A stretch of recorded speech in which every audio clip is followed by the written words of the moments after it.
Dans cette vidéo, on va parler d'un point qui est très important et qui bloque beaucoup de personnes, c'est la critique négative.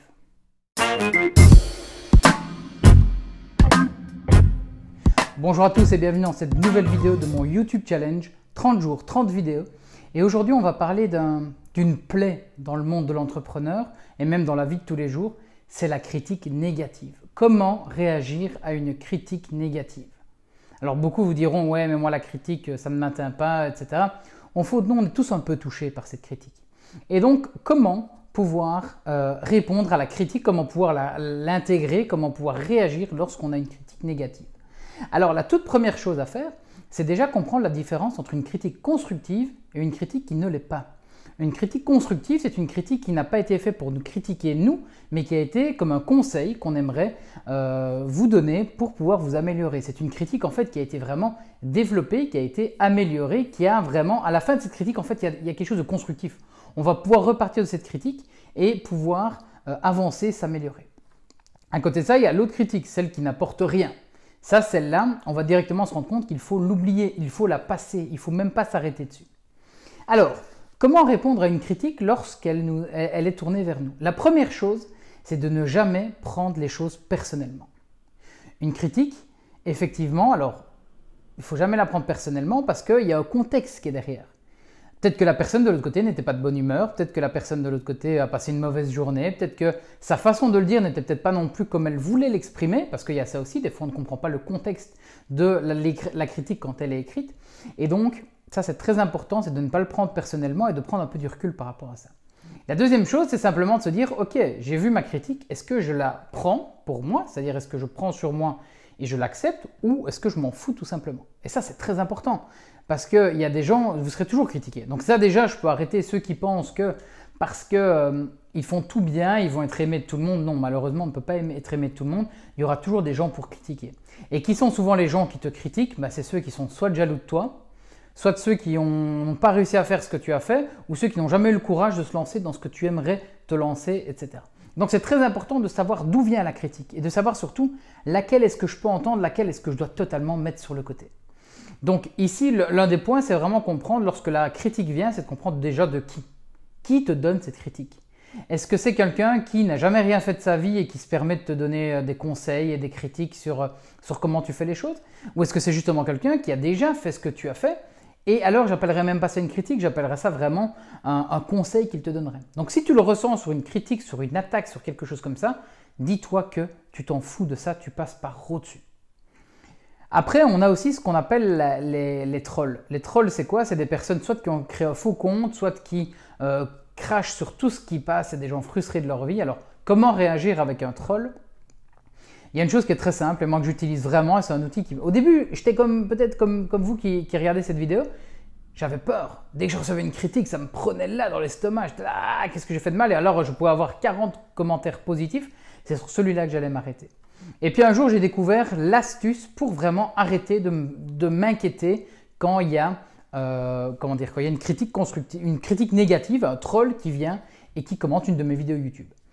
Et en fait, ce que je déploie simplement, c'est de l'empathie pour cette personne. Pourquoi? Je vous donne un exemple très concret.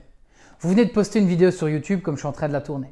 Et là, il y a Jean-Paul56 qui est en train de commenter en disant « tu pues, tel est, ton accent, il est nul, etc. » Ok. Premier réflexe, c'est de m'énerver. Mais non, c'est pas ça que je voulais montrer, etc. Ok, ça ne sert à rien parce que vous allez vous pourrir la journée et ça va rester. Employer de l'empathie pour cette personne, qu'est-ce que ce serait? Moi, ce que je me dis en fait dans ma tête, c'est que cette personne, ce monsieur Jean-Pierre56, il a tellement une vie qui n'est pas heureuse qu'il a eu le temps de se créer un faux compte, parce que bien souvent, sa photo de profil, c'est une vache, c'est un mouton, c'est des trucs où on ne voit pas son visage, donc il a eu le temps de se créer un faux profil. Il a eu le temps de consommer mon contenu. Et par-dessous tout, il a eu le temps de venir le critiquer en dessous. Je me dis quoi? Je me dis, écoute Coco, dans ma tête, bien entendu, ta vie elle est tellement nulle en fait, si ça peut être le seul plaisir que ça peut te faire, ok, je te le laisse. Voilà, tu peux, amuse-toi, commente en dessous, il n'y a pas de souci. Mais moi par contre, j'ai décidé de ne pas prendre en compte cette critique. Parce que cette critique-là, elle ne sert à rien. Ce n'est pas constructif pour un bal, il n'y a rien à en tirer. C'est juste quelqu'un qui crache son venin de manière gratuite. Donc ça, c'est ce que j'appelle les trolls. Et donc là, l'idée, c'est quoi? C'est de mettre de l'empathie pour cette personne. Et c'est pareil pour certaines critiques constructives que vous allez recevoir aussi. Regardez bien qui vous l'a donné. Est-ce que cette personne elle peut se permettre de vous donner cette critique? Est-ce qu'elle a réussi quelque chose dans sa vie qui vous permet de pouvoir vous donner cette critique? Et bien souvent, quand on fait ce travail de l'empathie dans un premier temps ou de savoir de qui vient la critique, on arrive plus facilement à l'encaisser. Pourquoi? Parce qu'en fait, les critiques qu'on accepte, c'est celles qu'on a décidé d'accepter et donc on les accepte beaucoup plus facilement. Ben voilà, de dire, imaginons quelqu'un vient me trouver, écoute Lucas, tes vidéos, t'es pas encore un youtubeur, franchement tes effets c'est nul. Ben, je m'en fous, moi mon but c'est pas d'être un youtubeur, donc ta critique en fait je l'écoute pas.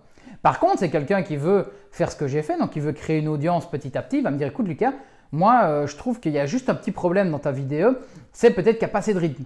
Ben là je me dis, ok, lui il est allé à un endroit où je voulais aller, il peut se permettre de me donner une critique, mais encore une fois, cette critique je la retourne comme conseil, parce qu'il y a le côté constructif qui va m'aider à m'améliorer. Donc la prochaine fois que vous faites face à une critique, essayez de déterminer si d'abord, 1, elle est constructive ou 2, elle n'est pas du tout constructive. 2, savoir si c'est un troll. Ben là, si c'est un troll, c'est-à-dire que c'est quelqu'un qui, peu importe ce que vous allez dire, il sera là pour vous descendre, il sera là pour râler, il sera là pour se plaindre. D'ailleurs, il commente toutes les vidéos de tout le monde et il se plaint. C'est le gars qu'on sait qui râle tout le temps. Ayez de l'empathie pour cette personne, vraiment. Dites-vous, ben, en fait, c'est triste pour lui, sa vie elle est tellement naze qu'il a le temps de faire tout ça. Par contre, si c'est une critique constructive, ou en tout cas qui se veut être constructive, ou qui est donnée par quelqu'un qui pense être constructif, regardez qui donne cette critique. Et donc, 2 possibilités, soit c'est quelqu'un qui n'a jamais fait ce que vous souhaitez faire, et donc cette critique elle ne sert à rien parce qu'il est très mal placé pour vous donner cette remarque, cette critique, ou alors si c'est quelqu'un qui a réussi ce que vous souhaitez faire, là alors prenez-la en considération et transformez cette critique en un conseil qui va vous permettre de vous améliorer et de pouvoir ne plus refaire l'erreur. Donc c'est ça qui est très important à comprendre par rapport à la critique, c'est que c'est vous qui avez le pouvoir par rapport à ça. Toute critique qui vient ne doit pas être prise au même niveau que toutes les autres.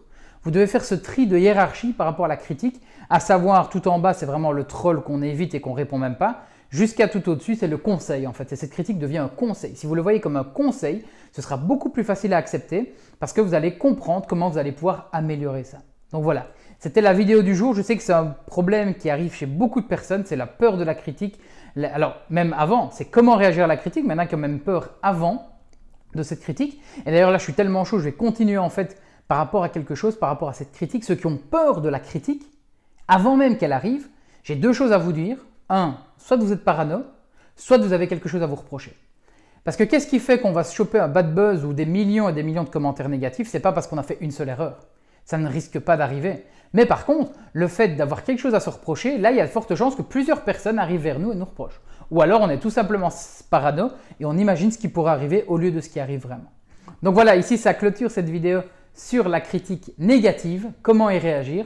Ce que je vous invite, c'est en description de la vidéo à vous inscrire à une séance de coaching 100% offerte. Je vous propose 1 heure, on va pouvoir parler de votre business, on va pouvoir parler de vos objectifs, de vos obstacles, peut-être de ce qui vous empêche d'atteindre vos objectifs. Le lien, il est dans la description. Vous pouvez prendre un rendez-vous. Je me ferai un grand plaisir de passer ce moment avec vous pour parler de votre business et vous aider à redevenir un entrepreneur optimiste. Nous, on se dit à demain pour une nouvelle vidéo.